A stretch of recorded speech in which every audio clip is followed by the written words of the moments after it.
দয়া করে জেনে জানান অসুবিধা কি? এটা কি সামনের দিকে?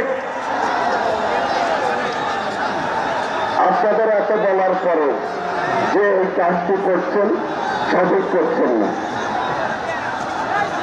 কেন পুশ করতে হবে? আর সাংবাদিক ভাইদেরকে তাদের সুযোগ আছে, আপনারা সহযোগিতা করবেন।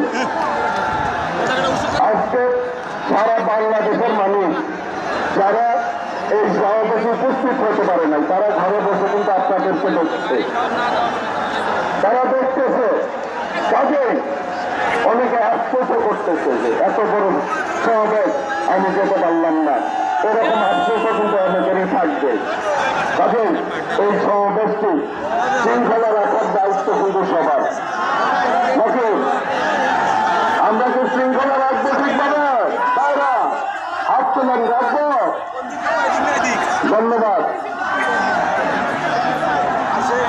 কাজেই আগামী দিনে আমাদেরকে সর্বোচ্চ ধৈর্যশীল হতে হবে এবং শৃঙ্খলা বজায় রেখে আর কিছু সময় আপনারা দয়া করে অপেক্ষা করবেন।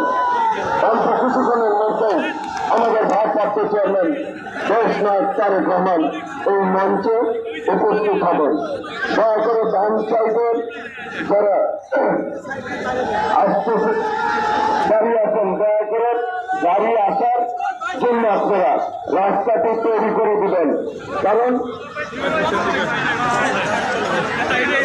গাড়ি যাতে খুব কম সময়ের মধ্যে উপস্থিত হতে পারে সেই ব্যাপারে আপনাদের সার্বিক সহযোগিতা আমরা কামনা করছি।